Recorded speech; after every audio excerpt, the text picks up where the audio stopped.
It's February 4th, 2023, and welcome to episode 76 of the Baby Metal Podcast.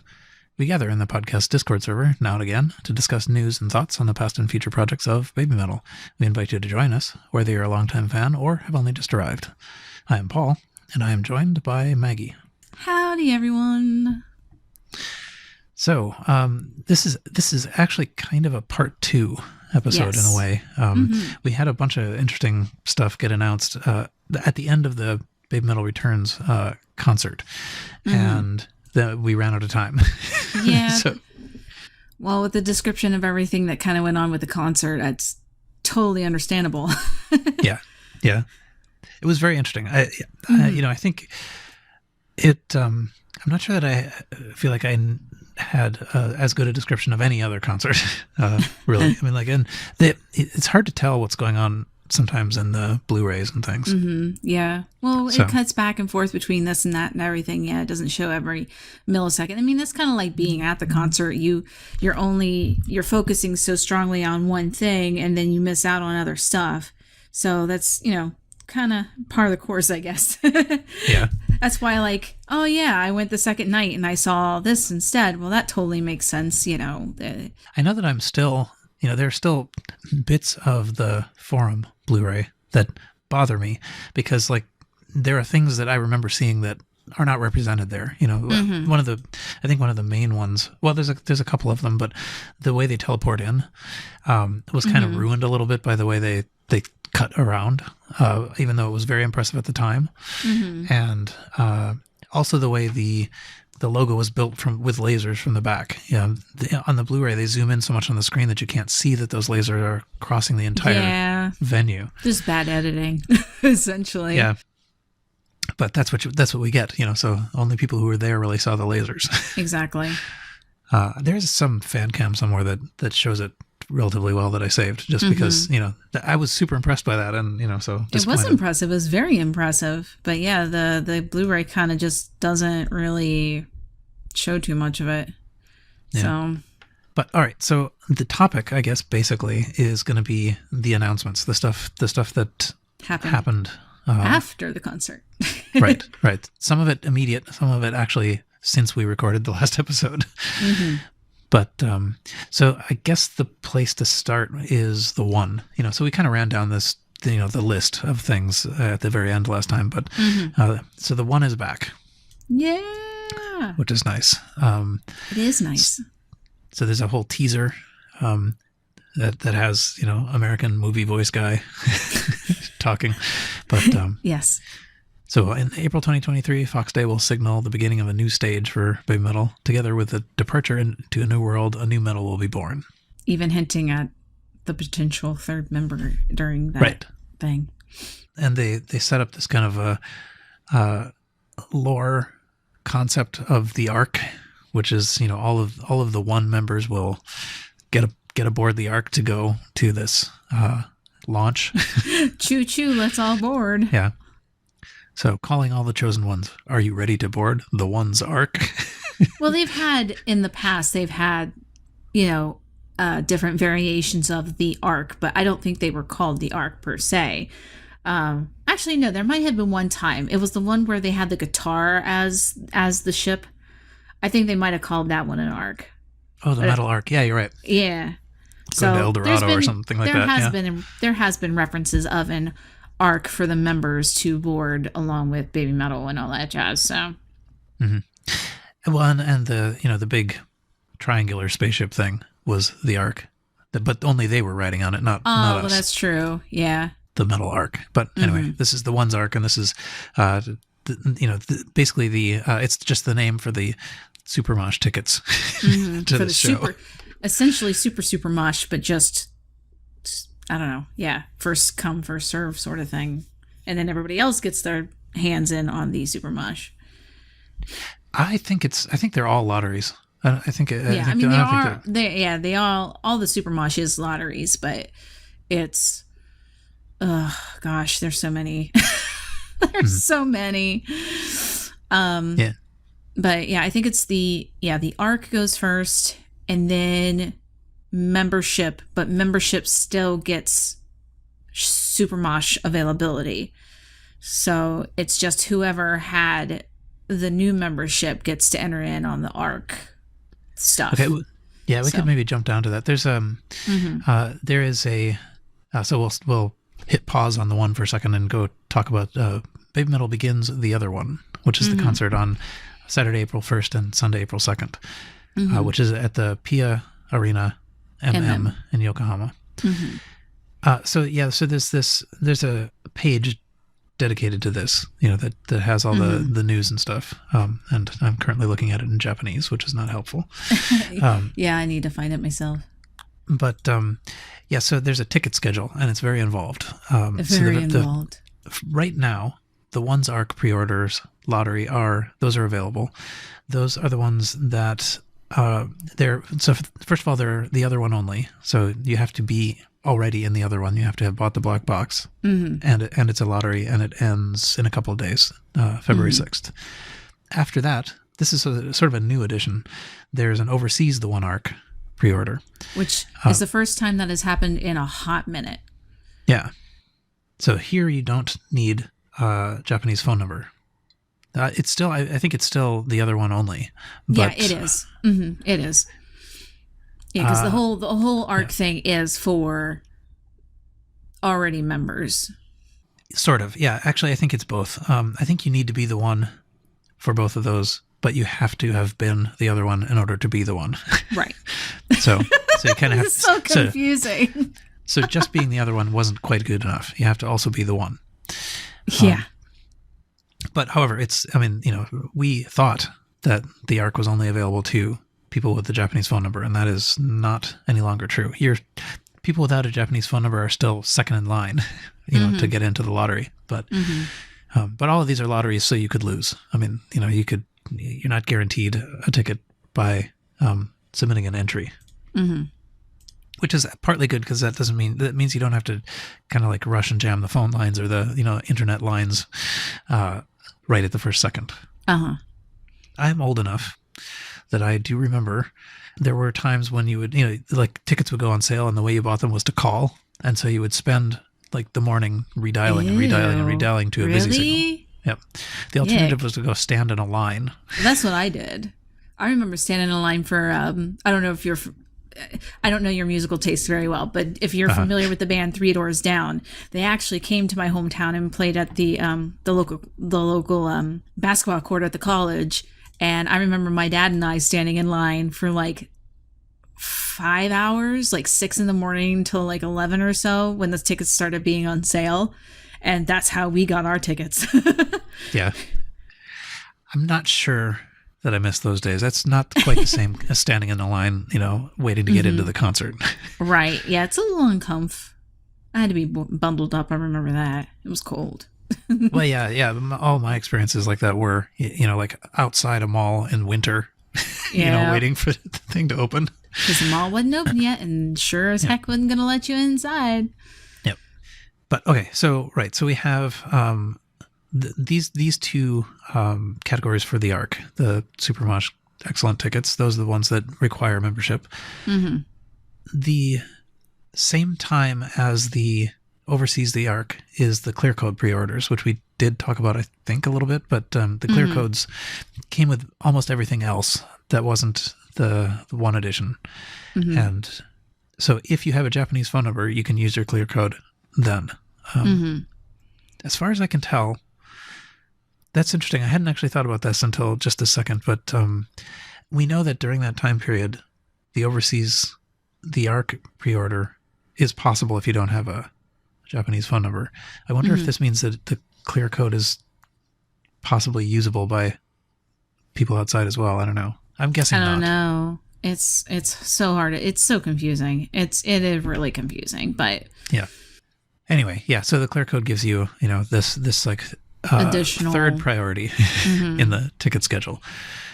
Those are the only. And so this is February 11th to February 19th, and those are the only dates we know. After that, there will be just a regular ticket pre-order lottery. There will be, after or simultaneous to that, an overseas ticket pre-order lottery. After that, there will be some sort of ticket agency pre-order. At one point, they called it Amuse Plus.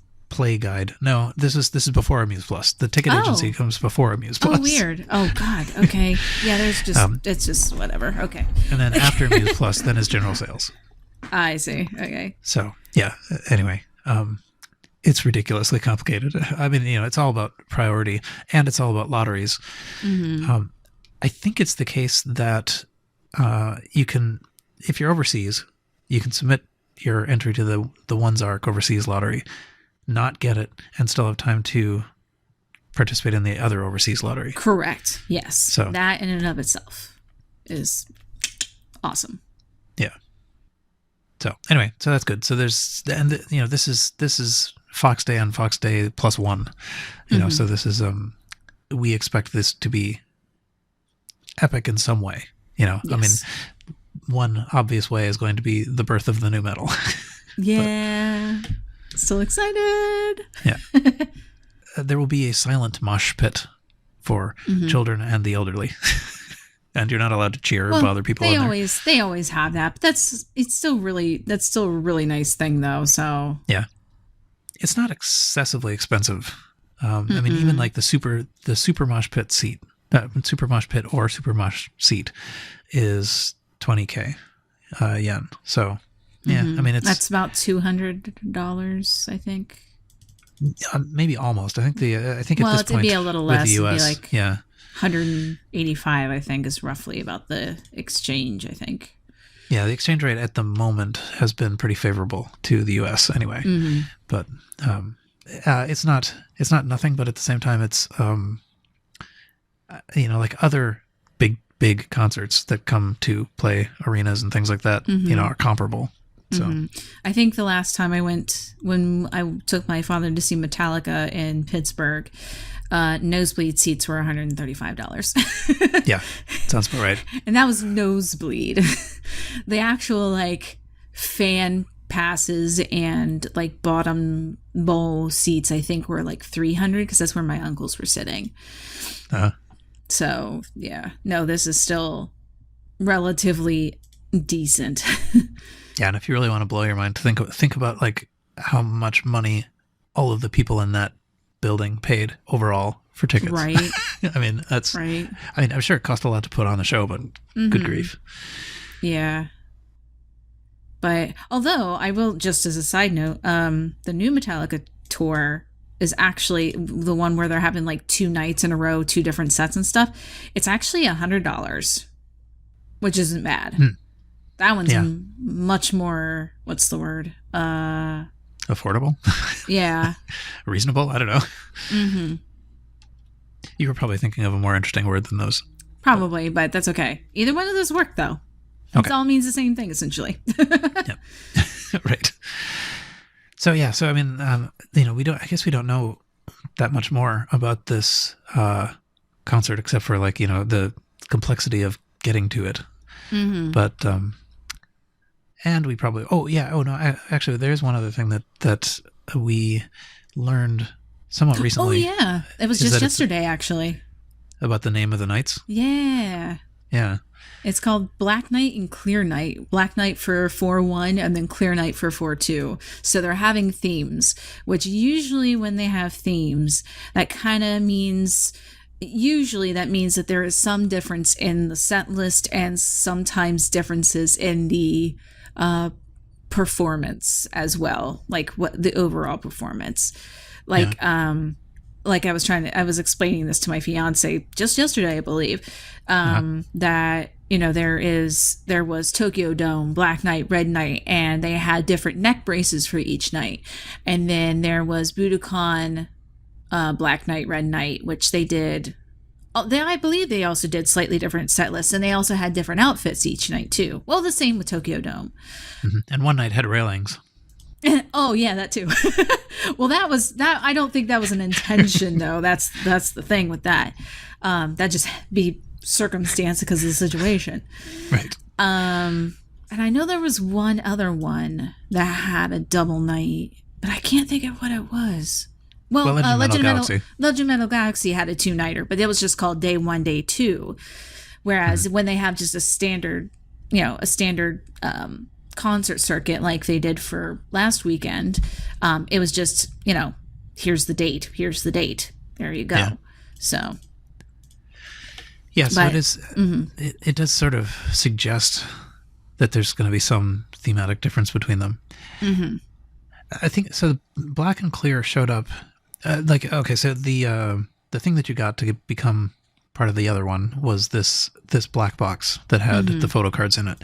Yes. And I was going to go look that up now, but the clear. Where's the clear box coming from? I guess the clear box is coming from... The clear box is the membership set of the other one album.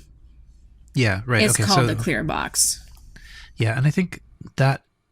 So my understanding, might be wrong, but my understanding of the concept there was sort of like the black box was a mystery and the clear box reveals it, right? Yeah, that's what I've ever heard too.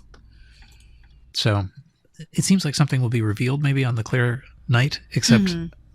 the only thing that anyone cares about is who this third person is, right? And surely they cannot wait until the second night for that. Yeah, no. I have a feeling... Unless they play masked. Well, I have a feel... I actually had that kind of idea where I assumed they would probably do that for have last weekend's performance, but they didn't. They used Momoko, and that was very obvious. But I had a feeling like one of my ideas was if they had a third dancer, that third dancer would be masked. I thought that would be very winded, but depending on how the mask was set up, I guess. But either way, yeah, no, I have a feeling they'll probably still introduce the new person on the first night, and then on the second night would be that big announcement of whatever's going on, like they normally do. 10/10 day or Fox Day, or here's another performance, or we're going on tour, something along those lines. Most likely, that's my assumption on that. Right. It'll just be one release. Yeah, or they're going to release a new album again, right. Even though they just fourth did. album now that we're done with the side trip into the non-canon. Mm-hmm. Maybe they this is as my fiance says, tinfoil hat. But now that they maybe this third person has been working with them recently, and maybe they are doing the fourth album and they're releasing it maybe later in the year. That'd be cool. Anyway, tinfoil hat off.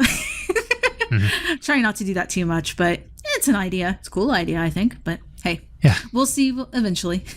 Interesting. The clear box is sold out. I didn't realize that it was sold out. Actually, production. We were warned. I think we were warned a couple of days in advance that they were going to stop. Yeah. I mean, it didn't matter to me. I was within the first couple hours, but yeah. And the black clear, in my mind, thinks it seems like maybe it'll be something like the second night reveals something. Yeah, exactly. So maybe we can go back to the one to talk a little bit about the one items. Mm-hmm. Yes. So there are two of them this time. Mm-hmm. They are both shirts. Mm-hmm. One of them's basically just sort of like red based design, and the other one has additional gold in it. The gold one is more expensive and comes with a box. And so this is where I was hesitating a little bit before, because I think maybe the box that comes with the shirt is the thing that's supposed to answer the mystery of the box that came with the photo cards. Oh, you think so? So well, I'm just gonna kind of look at that now, but I read that somewhere and I'm now confusing. There's too many boxes involved. There is a lot of boxes. I just assumed that the box was gonna have like the t-shirt in it and that was it. I just assumed it was some fancy thing that the shirt came in. I mean, if I find out later on that actually was a revealing kind of cool doohickey, like I'll be maybe a little bummed. Albeit, I think the red shirt is a little cooler looking. Just the color, like contrasting and stuff, I think is a little better. But because I did order the red one because saving myself like $18 for a box.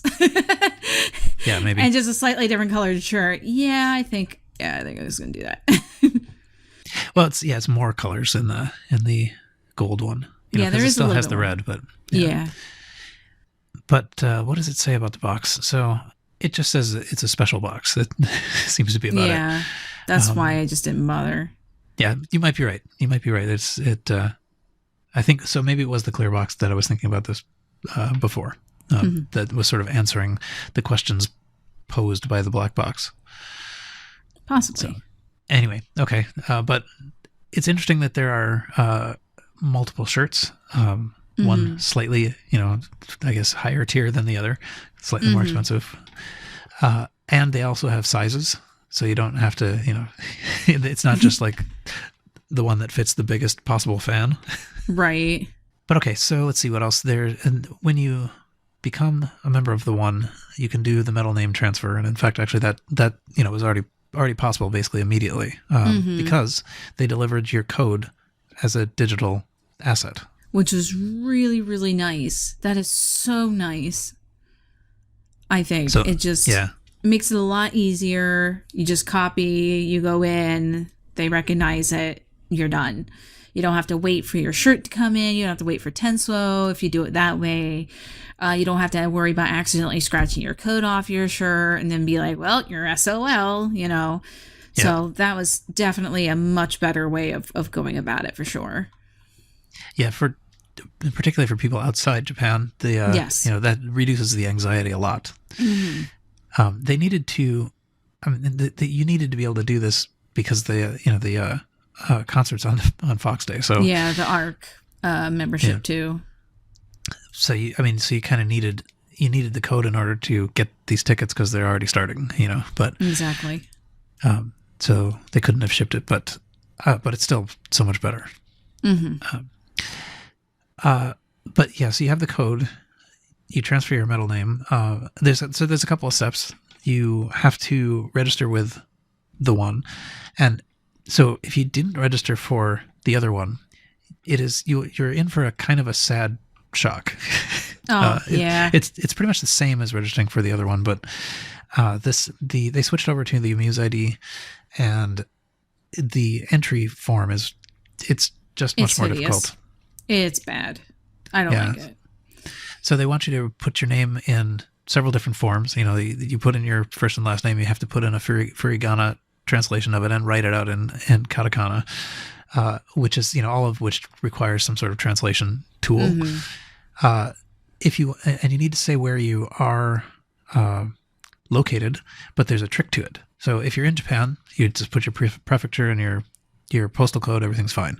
If you're not in Japan, you have to pick from a list of things that are in Japanese the thing that means overseas. Yeah. And then once you've done that, then your city is where you put your country. So, and it's nonsense. But if you did it last year, then it's all exactly the same. If you didn't do it last year but skipped, I guess you're not doing it now because you can't yet. But when you do, it's not going to be fun. Yeah, no. There is a guide. The one I used was from the Baby Metal News guide from Argentina. There we go. But that's the one he used. It's pretty straightforward on that one. He even links in a couple places where you can do translations of your name and stuff, which is pretty nice. Yeah. Which I already kind of semi knew what my translation was because I had a Japanese. I used to do English tutoring for a local Japanese manufacturer. And one of them actually was like, oh, let me write out your name, like what it's going to be. And so I know what generally my name looks like in Japanese. So that's kind of cool. Yeah. So I knew what to expect. I'm like, oh, is this? Yeah, this is definitely it. So that made it a lot easier still. But it's for the ones who have a little bit more complicated names that, it's more of a sounding out sort of thing. So. Yeah, well, and you have to be able to type it if you're in that situation. It's it's easier to use a translator just because it will give you something to copy and paste. Exactly. But yeah, as Dragon Fury reminds us, the overseas prefecture is the last one in the list. Everything else is like, something, region or something like that. But at the very bottom is something that looks just a little different, and that one is the overseas one. So to transfer your metal name, I think this is required. You have to get an account, an A-wallet account, which is basically a place to hold digital. It's a digital asset wallet. It is an NFT wallet. Your metal name is tied to an NFT. So if you want to be able to claim, I own no NFTs, then I think you're out of luck. Yeah, unfortunately. Now, Now, do bear in mind, like, I'm not for NFTs. I don't like NFTs. Like, but NFTs in this kind of use is okay. Like, I'm a little more okay with this than to be like, what did he call it, day trading or something like that, where you're just trading off these digital assets and stuff. Whereas this thing that they're giving you, you and only you will have this. And this is also your ticket to be able to enter into other things. So it actually has like a legitimate use that is not monetary. Yeah. Albeit, yes, NFTs still have the, the processes and all that jazz. It still has the codes and or what do they call them, tokens or whatever. So it's still not the greatest thing in the world. But it has they're using it in a better way than how most NFTs are. Still don't necessarily like NFTs. But I'm giving this a pass. Yeah. I mean, this is kind of what they're supposed to be used for in a sense. Exactly. Exactly. Yeah. So, and I don't think you can sell it. No. I mean, that already makes it. It's somewhere in the translation. It might be a sort of a translation glitch, but it's essentially, it says something like it's tied to your soul. Yeah, it's a soul bound token. Yeah, it's for you and only you. Because, well, I mean, if you remember, or for those who have been members of the One in the past, what they used to do is it used to be on website, and it used to be you had a page and then you had a QR code that had a picture, the picture that you had to upload into the website that says, hey, this is me. And then, here's my middle name, so that's how they did it in the past. But I don't know, maybe there was some issues with that I'm unaware of that they have run into to instead have to go this route. I don't know. My guess is that, I mean, Koba is now in charge of culture, the, sort of like that's the tech, this digital tech arm of Amuse. And I think, I'm sure even if the other way worked fine, he loves this idea. So, anyway, yeah. So it's actually super easy to set up this, a-wallet though. I mean, you basically like click OK and you're there. So, what else? Let's see. The gallery is going to close at the end of April. Yes. That's the last time you can carry over your old middle name if you had one for the other one. Mm-hmm. I feel bad for you, Paul, because you had so much hope for that website. Yeah. No, I mean, it I think we all did really, but you so much. You were like holding hope. Yeah. Well, I mean, it's not April 30th yet, but it is looking like unrealized potential to me. Yes, that is true. They probably could have done a bit more with it, but yeah, it was cool while it lasted. It was, I mean, it passed the time, which is probably what it was supposed to do. Mm-hmm. And I mean, so the other thing too is that one, I don't know if I would call it positive, but sort of positive aspect of the fact that only members of the other one can become members of the one in time to get the ARC tickets is that now there was a reason to be the other one. It wasn't just like a frequently updated website. Right. It's always that thing of if you are a member of the one, you have special limited things that only the one can do. And this just so happens to be one of them. Oh yeah, right. But if that was it, then it's a little right. Then exactly. It feels a little off. But especially with how expensive it was last year. Yeah. So what people got was not just the gallery, but the gallery and the ARC possibility at least. But you still had to sign up for the new membership to be able to get. So it's kind of like, eh. Yeah. It's I'm working hard here to make it seem positive. I'm sorry. But yeah, no, it wasn't just the gallery. You had a little extra. Another thing that was quite cool. This is sort of both around the concert and around the one, but we got merch photos again. I mean, like, I don't know when the last time is that we got a picture of them holding things like, the one merch? T or the Savior mask. Let me think. Because I don't think they did it for Metal Galaxy. Yeah, I don't think so. I really don't think they did it at all during Metal Galaxy era. And they definitely didn't do it during Chosen 7 for sure. So Right. yeah, it might have been like Tokyo Dome? I mean, is that possibly, that too far I think back? so. Well, no, they did a thing. Well, no, they did stuff for Big Fox Festival. They had the towel. They were holding the towel and something else. Okay. And they did do the masks, actually. So that might count. Pita masks or whatever. There are pictures of them wearing them. Oh, okay. I don't remember that, but I don't think we ever saw them with the camping gear or anything like that. I think the last thing that we saw them with was maybe these masks. Maybe I can find that at some point. But they're on the cover, like the box of the masks. They're on that box. Oh, okay. So maybe that's what I'm thinking of. Just a second. The masks are the ones that they did the lottery for. Yeah, they did do that for that. That's right. I totally forgot about that. And I think they also did it for the pet chain or leash in the bowl, I think too. Yeah. The pita mask or the pita mask or whatever. Yeah, yep. I still have those.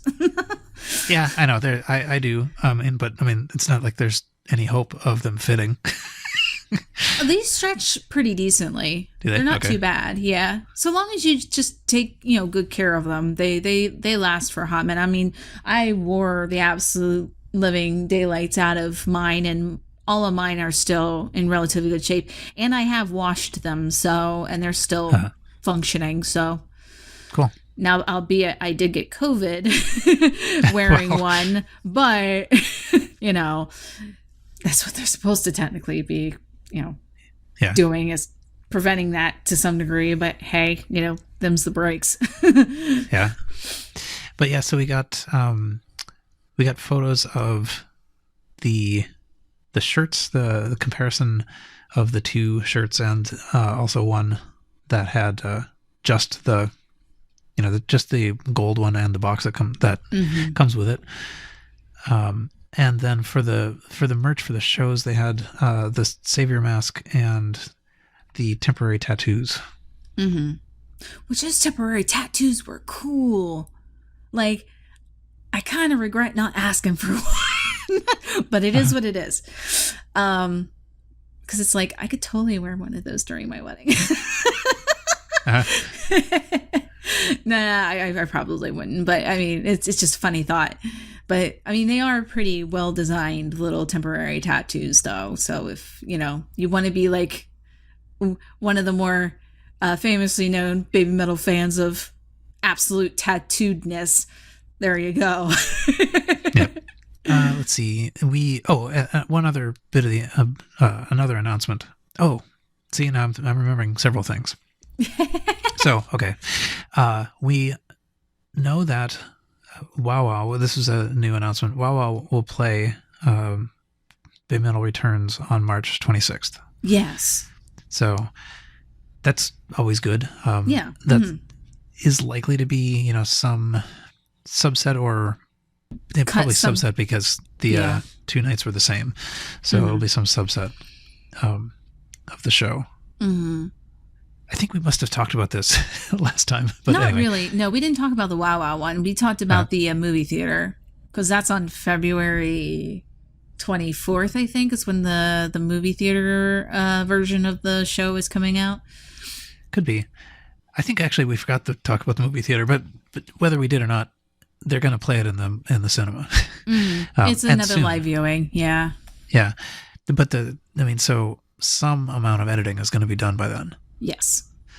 Yeah, and there's been some discussion actually since we recorded the last episode, about who was actually singing Doki Doki Morning in these shows. Opinions vary, but so perhaps we will find out. But as Liffy suggests in the chat there, it's quite possible that that's going to be what they cut out from the WoW show.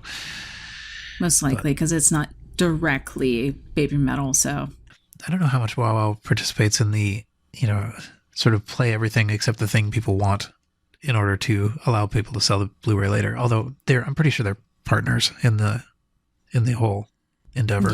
Yeah, they are. They typically are. Yeah. So it's their cameras that recorded the whole thing, and I assume they get a cut of the Blu-rays. Mm-hmm. But anyway, so that's good. So there's this show will be done enough to play in theaters, probably in its entirety, in end of February, and then a month later in some abbreviated version on WoW. Mm-hmm. And that's just before Fox Day. I mean, like, that's days before Fox Day. So a little thing, but Osmart has updated their description of the other one to include actually like little story snippets about each of the tracks and like what concept they fit in. So they have Metal Kingdom that goes with Throne, and it says an anthem that will open up a new era that will inspire you and give you the strength to step on an unknown path with a friend you trust, and so forth. And it does this for all the 10 songs. I think that's neat, though. Yeah. And, I'm not sure that we can conclude much from it, but it does sort of, really. It gives us a shape of the story already a little bit. Pretty much. The last one is The Legend, in parentheses, Coffin. With the concept album, The Other One, coming to an end, BABYMETAL is headed for the next stage with the flag of legend. And so, again, the coffin is their mode of transport away. Yes. Makes sense. It's pretty excellent.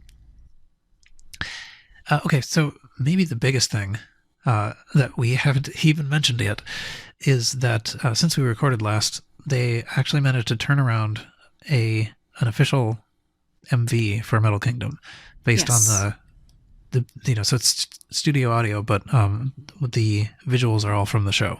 Mm-hmm. So we actually got to see all the stuff that Kevin described. Yes. And it's really, really cool if you've not seen it yet, which I'm sure most people have by this point. If you haven't seen it yet, it is really, really cool. It's possibly better than what I had imagined just based on the description of it. Mm-hmm. It is very large. I mean, like it's the this very long I don't know, platform that they have to go across is it's epic in size. The stage, you can see the stage going up and down. Actually, when it goes up all the way, it kind of looks like you can walk under it. Like, the pathway underneath it is big enough that I think they could have used it. I don't know if they did, but walk in between the two stages. Yeah, underneath that specific stage. Yeah. What else to say about it? I mean, so you have to struggle quite hard to find any guitars. A couple accidentally made it into the shot, but they're well obscured. So if you're looking, where they are is they're in the place where Moa leaves from. They're on that side, so you can sort of see it because they have kind of angled red lighting down on them. But I mean, you cannot see anything of who's playing. You occasionally can see, there's a couple of people with guitars over there, or there's one place where they couldn't get a good shot of the staffs without having a guitar in the background. But it was very theatrical. Oh yeah, for sure. It was definitely very they had the people like Kevin described. They had the people lined up along the in between stage, and they had the staffs that had the 2 double O's, which made it look like a key, and scissors. Some scissors. That's all I can see when I see these. I just see scissors. Everyone's walking around with scissors. Fair enough.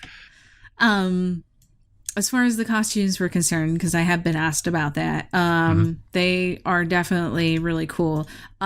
There is a slight difference between just a smidgen, but there is a slight difference between what the picture version of that outfit is versus what was done live, albeit not much, but it's really cool. They're very well done. Definitely easy, probably, I wouldn't say easy to replicate for like a cosplayer and stuff, but you have a better concept of how to build it. Because I've already seen a couple of Japanese cosplayers who are already building out their their plans and how to make this. So I'm really excited because I have already followed these. There's at least 2 of them, and I followed both of them right now, and I'm really excited to see how their build comes up and around, because I mean, as much as I really want to do it, I'm probably not going to be able to do it, or at least not anytime soon. I may later in the future. But it's really cool, and it's really because it's a jacket. It was a jacket that they just wore over their normal outfits is really all it is. And unless they may have taken off their shoulder bits, I don't know, because I don't know how their builds work, because obviously I've never seen their outfit up front, up close and personal. That'd be great, but yeah, the costumes in themselves are really, really super cool. Moa just looks badass in it. I mean, they both look badass in it, but yeah, no, it was just to set the setting for the song. That was a proper use of costuming for sure. So that's my 2 bits. Yeah. No, I think that they must not have the Metal Galaxy shoulders underneath those, though. It doesn't seem like there'd be room. Those stick out very far. Yeah, I have okay. So the thing is that the front bit definitely has to be connected in some sense of way to the front, just because of how the sewings are. I don't know. Like, I'm not really 100% sure. If it was made in the way in which I did mine, they have enough bounce in them, and they also had those pointy shoulders on the jackets, where I don't think having the Metal Galaxy shoulders underneath it would have caused too much of an issue, because they would have bounced. They would have been very flexible, so I don't think it would have been as big of a deal. Okay. Well, it certainly would. I mean, it sounded like there was a bit of a costume change time, but maybe it would have had to be more elaborate. Well, I'm sure you probably would have had to have somebody kind of help you out, especially if you had an outfit on underneath it. But either way, looked really cool. Yeah, it did. So it seemed like from just the imagery that Maul was sort of playing some kind of a general of some sort, sort of Sue was the ruler and Maul was bringing the leader assembled troops of the gang. Yeah. But yeah, anyway, it worked out nicely. It was it has the studio audio, and so there are a couple of places where it's just a little bit not quite synced, because a little janky. Which is, it's frustrating, but of course I understand why they do that, and but I'm still really quite looking forward to seeing that with its actual audio. Yes, indeed. There was friend of the podcast AJ Hartley did a analysis of the song, which is largely analysis of the lyrics and kind of the musical structure, because the video wasn't out yet when he did this. But I'd recommend listening to it. It's pretty in depth about kind of what it seems like the song's about, and kind of how they use the rising and lowering of energy in it and so forth. So I did see that he had released that. I just hadn't gotten around to actually looking at it just yet. So yeah, I will have to at some point. But to sort of summarize some piece of some of his thoughts. I mean, it was kind of the song is kind of, it starts in stating the problem that the world's kind of disintegrating, and but we strive together for better, and so we gather as a community with a leader and just go off to do this. And he's also suggesting, which I think is, I can see it particularly when I'm really kind of looking at the lyrics, that it's kind of got its own story, but at the same time, it is also it's them saying to us, look, we're beginning a new era. Why don't you come along with us and see where we go? This is going to be different, and we think it's going to be interesting. So come on. Come on, ride a train. I don't know. Sorry. It's okay. Reference went way by me. I know. I'm sorry. What is it? Quad City DJs. It was really popular with the movie Space Jam with Michael Jordan and the Looney Tunes. I'm also showing my age. Yep. And yet it's still newer than what I was, than me. So this was 93, I think, was when 1993, somewhere around in there when the movie came out, I think. I think I think the Space Jam website is still up, and still in its kind of 1990s form. Well, they also have a new one for the new Space Jam, because there was another one that just came out recently, like last year or the year before or something like that, with is it LeBron James? I'm not very good with sports people. But very famous basketball player. But I'm pretty sure it was LeBron James, I think. Space Jam 2, a new legacy. 2 stars. Yeah, it didn't do very well. But yeah, let's see. A rogue AI kidnaps the son of famed basketball player LeBron James. It is LeBron James. Okay, yep. I was right. I'm surprised. Yep. I do keep up on pop culture on occasion. It does happen. But yeah, that's the thing that I mainly remember. That mainly comes to mind with respect to Space Jam is just the fact that it has this 1996 website that is still that's still there and still looks like 1996. It's oh yes, it's gorgeous. But yes. Okay. Let's see. What else? I think that's it. I think we kind of covered the news. Yeah, pretty much. So yeah, it's probably like the most exciting part was, the new music video came out, which, we were semi kind of expecting. But the one thing we didn't expect was the One's Arc lottery tickets for overseas. That, like I said, that's pretty awesome. They haven't done that since, goodness, I think like I said, it's been a while, but I'm just glad that they're doing it. So that is very nice. Yeah, I mean, certainly there was a time when it seemed like they liked to be able to say that they were popular overseas without actually doing anything for the people who are overseas. True. Yeah. And this seems like they're at least kind of making it possible. Acknowledging it, yeah. I think it's actually gotten, the most recent stuff has actually gotten harder for overseas people because of this ticketing system where you need to have a Japanese phone number. I don't think that was true before. No, they hadn't done that before. I don't remember how they did it the last time. Like I said, it's been so long ago. I don't remember what it was for Metal Galaxy. I think we had to use PIA, but I think there was like an English site where we could use that, but I don't know. It's like I said, it's been so long ago. Yeah. Anyway, the future looks decent, at least. And I guess, I don't know, the next thing that we know that we're looking forward to is kind of reports from the cinema when this show is played.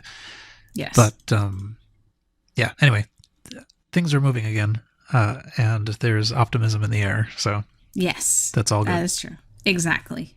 It feels like they're rolling again, which is great. Okay, so I guess maybe we can leave it there. The end of part 2 of this 2-part episode. Yeah. Okay, so I will now begin the ending, which goes, and that's it for this episode. Join us on the Baby Metal Podcast Discord to continue the conversation. Rating the podcast on whatever platform you listen on will help people find it, so please do that. We'll be back here at some point, and we hope you'll join us at that time. And until then, see you. See you.